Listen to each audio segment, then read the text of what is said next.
Je suis reconnaissant au traducteur pour faire la traduction de mon exposé et à vous pour me permettre à prononcer mon exposé en anglais. Merci. Who was Marie de l'Incarnation? We know the basics. She was a mystic, an Ursuline, a teacher, a mother.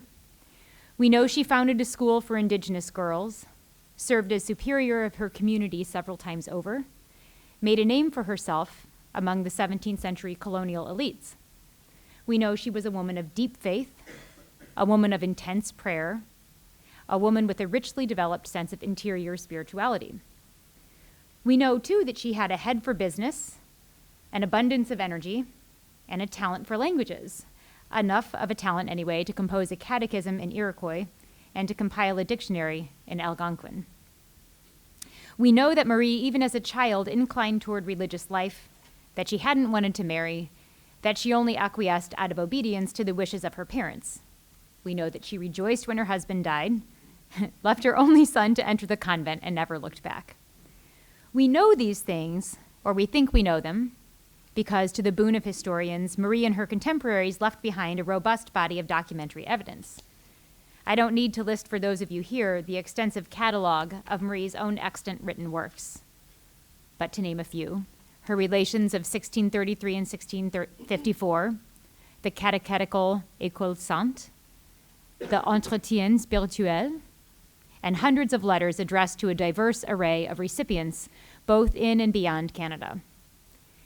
In addition to these first-person sources, moreover, a variety of secondary sources attests to the facts of Marie's life, including fragments of colonial correspondence, the Jesuit Relations, and the Vie de la vénérable mère Marie de l'Incarnation, a biography of Marie penned by the son she had abandoned to enter religious life and published in 1677.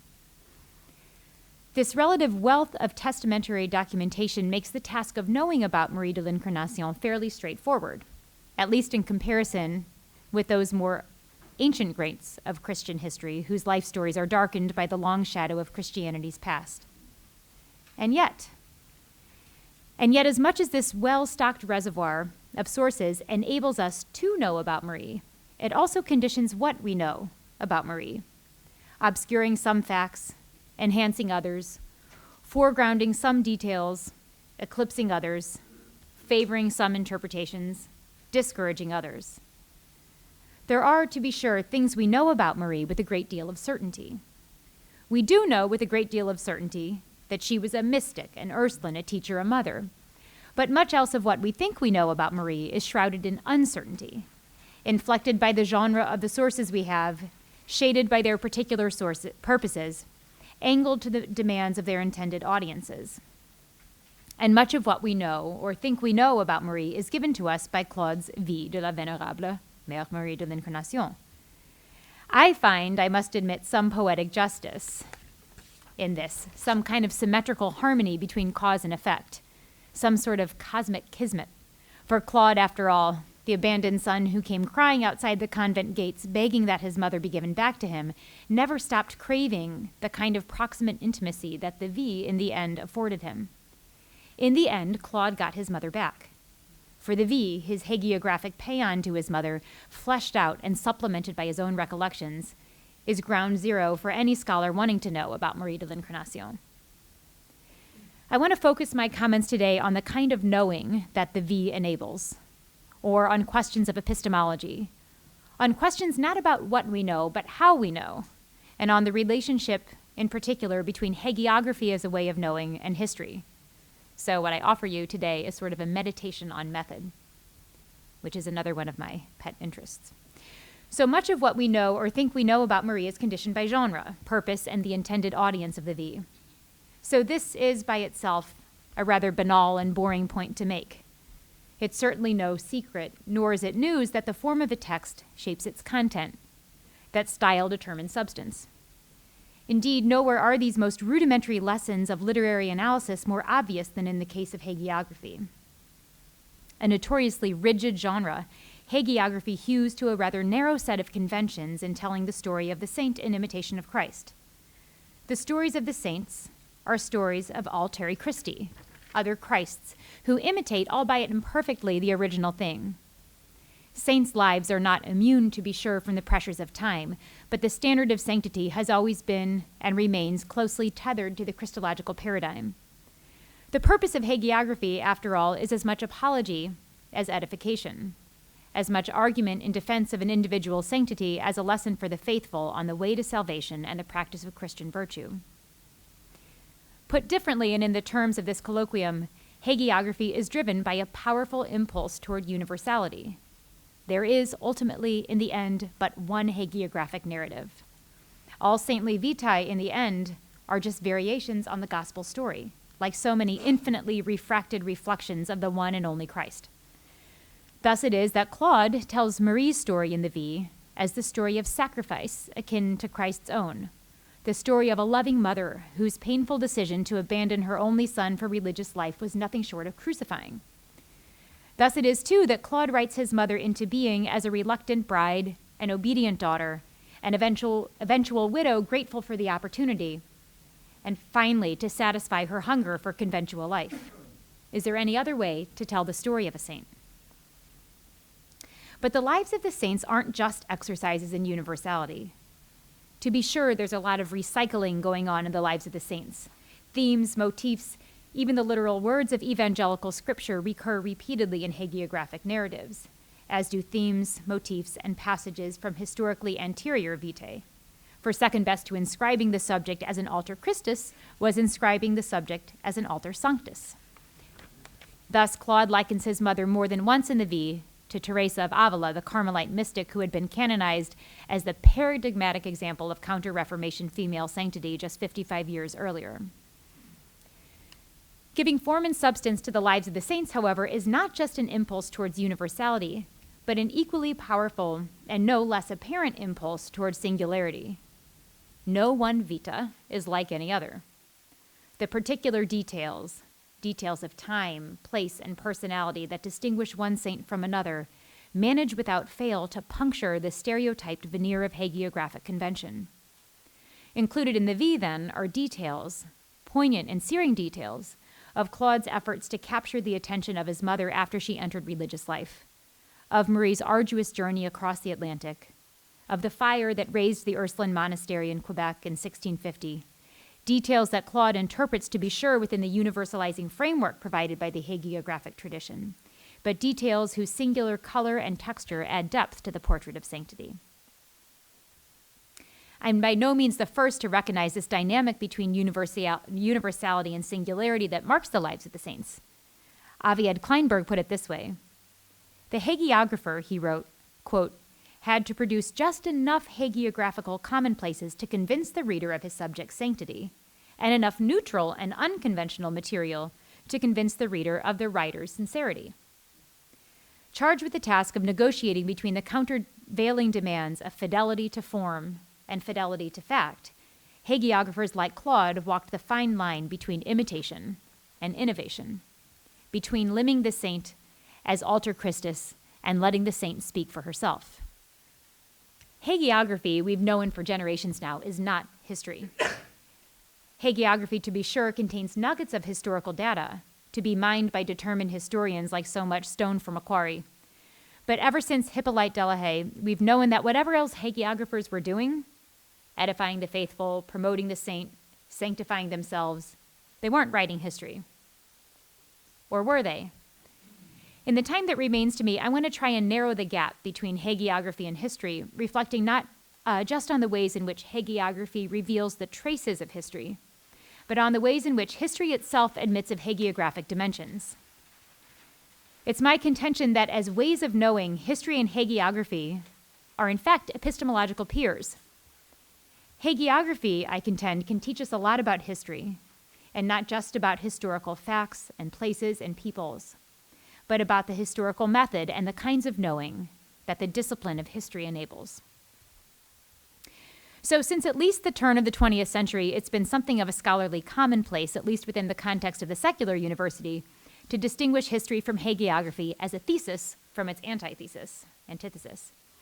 History and hagiography are related, to be sure, but primarily in a system of binary opposition. History is objective, neutral, truthful, original. Hagiography is subjective, didactic, unreliable, derivative. As in any binary system, as Jacques Derrida taught us, a violent hierarchy governs the relationship between history and hagiography. History is better, hagiography worse. History reliable, hagiography suspicious. Indeed, as a way of knowing, history's epistemological superiority is imprinted in the very architecture of the modern university. Ever heard of a department of hagiography? No. So for generations now, historians have been turning to hagiography as an invaluable source about evidence about the hazy Christian past. Historians trained in the historical critical method have become adept at sifting the facts embedded within hagiography from the fiction, from separating that part of hagiography de la Haye deemed biographical from those other parts deemed mere panegyric or moral lesson. They've become experts at distinguishing those parts of saintly vitae that report singular details about times and places gone by from fabrications designed to conform the saint to the universal model of Christ. And the yield of this approach has been bountiful. Much of what we know, for example, about Merovingian France comes from hagiography. Thanks to the abundance of saintly vitae, we've been able to fill out our understanding of church reform, monastic life, and social norms and practices in the Carolingian era. We've been able to glean singular details about life in 17th century France, New France, its politics, its struggles, its nuanced dynamics from Claude's V. So hagiography is helpful to historians as a reservoir of data about the distant past. Traditionally, historians who have adopted this approach to hagiography have tended, as Paul Foraker puts it, to plunder the sources, quote, discarding from saintly vitae those elements they regarded as incapable of providing sure contemporary witness, close quote. Like accounts of miracles or those parts of the story that are very clearly just applications of universal conventions. But miracles and conventions, rhetorical flourishes, and mimetic phrases have historical significance too. These, Foraker reminds us, reveal like nothing else the thought world of the hagiographer and his audience. And in this case, it is always a he. What we can learn historically about the mentalities of the past from hagiography makes of saintly vitae invaluable tools for the reconstruction of, again, Foraker, the semiological system which structured the lived world of both author and audience. That is to say, as much as those singular details of the V tell us about what really happened in 17th century New France, those more universalizing features of the V illuminate how such historical events were perceived, experienced, and lived phenomenologically. Thus, in a sense, the epistemological value of hagiography is double. Okay, so hagiography can teach us a lot about history, about the who, the what, the when, and the where, but also about the how and the why of the distant past. I want to suggest today, however, that hagiography can do more than this. A meditation on the method of hagiography can teach us a lot, not just about the historical past, but the historian's present. That is to say, about the practice of history as a way of knowing, and about the epistemological dimensions of the historical discipline itself. So much of my work, at least lately, has been at the intersection of history and hagiography. So, of course, I've done quite a bit with the V, with Claude's V, and more recently with Paul Ragueneau's Vie de la Mère Catherine de Saint-Augustin, in the context of early modern French hagiography more broadly.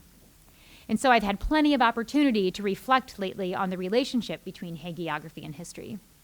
And it seems to me that in the end, the distance that separates these two genres, the hagiographical and the historical, is not as vast as we think. So just how objective, neutral, original, and truthful is history anyway? Yeah, I mean, if postmodernism has taught us anything, it has drummed in the lesson that there is, as commonly said, no view from nowhere. It's not as if the historian can somehow hover, transcendent above her subject, perceiving and reporting on the things as they really are. The historian, like the hagiographer, comes to her subject from a particular moment in time, from a particular place, with a particular set of analytical tools, and a particular and usually quite limited range of questions appropriate to her discipline. Coming to her subject from this unique point on the coordinate grid, the historian necessarily apprehends her subject only partially. More to the point, perhaps, the historian necessarily apprehends the subject as a reflection in an important sense of herself. So what I mean here is that historical analysis is never just about the bare naked things in themselves, not even ideally, but always and ineluctably about the things as they are filtered through the partial and prejudiced perceptions of the historian. So as for me, I came to Marie de l'Incarnation and the Vie in the first place because her willingness to abandon Claude for religious life so grated against everything I knew about motherhood from my own experience and in the context of my own time and place. So the questions I asked of Marie in the Vie were questions rooted in the discipline of history, to be sure, but questions that reflected and carried with them my quite specific interests and concerns. Thus it is that the Marie who emerges from the pages of my published research is almost a composite figure, the sum of those singular details I could discern about Marie from the sources and the universal models, norms, and patterns I imported from my own world. And I would say this is inevitable for the historian. Every historian does this. So my point is that history as a way of knowing is not objective. It's not neutral, nor is it original.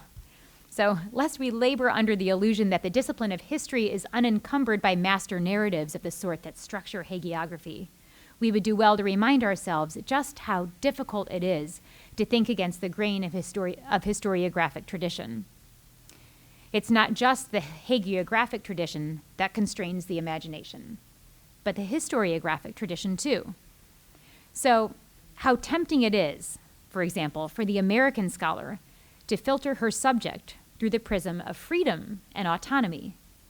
How tempting it was for me to read the abandonment and Marie's story to enter into religious life as a rebellion against the demands of motherhood and the mandate of remarriage. The American master narrative exerts more power over the way we do history in the modern secular university than we might think, urging us to read agency as resistance, to interpret obedience as oppression, to equate self-realization with liberation. Yes, hagiography is a profoundly mimetic genre, but history is too. We're only just beginning to admit to the myriad of ways in which traditional historiography has checked the kind of stories we tell, and to find fresh ways of looking at and accounting for the past. None of this makes me despair about history as a way of knowing. My point here is not to denigrate history, but rather to elevate hagiography. So my point writ large is to chip away at that rigid wall that segregates history from hagiography, and to call into question the characterization of history as hagiography's antithesis. Hagiography is not history's bastard half-brother. It's not a second-rate resource for knowing about the past, a genre we entertain simply because we have no other option. Hagiography, to the contrary, is history's epistemological peer. The generalizing tendencies of hagiography are characteristic of historiography too, and they should be, for history without universality would be irrelevant, just as hagiography without singularity would be incredible. Singularity and universality circulate throughout both genres, allowing both history and hagiography to tell a truth much bigger than the truth told by facts about people, places, and events, although this smaller kind of truth is told too. History, like hagiography, tells the truth about how we perceive our world and why. We've learned over the past century to become sophisticated critics of hagiography, to contextualize what hagiographers were writing about the saints within their strange and particularly Christian horizons. If we take these lessons and apply them to the ways in which we read history, and not just histories written in the past, but contemporary histories too, we might cultivate our capacities for self-criticism, attentive to the ways in which, in spite of ourselves, we import into the secular histories we write our own universal archetypes and patterns that at once enable us to know, and at the same time, in spite of ourselves, necessarily condition what we know. Thank you.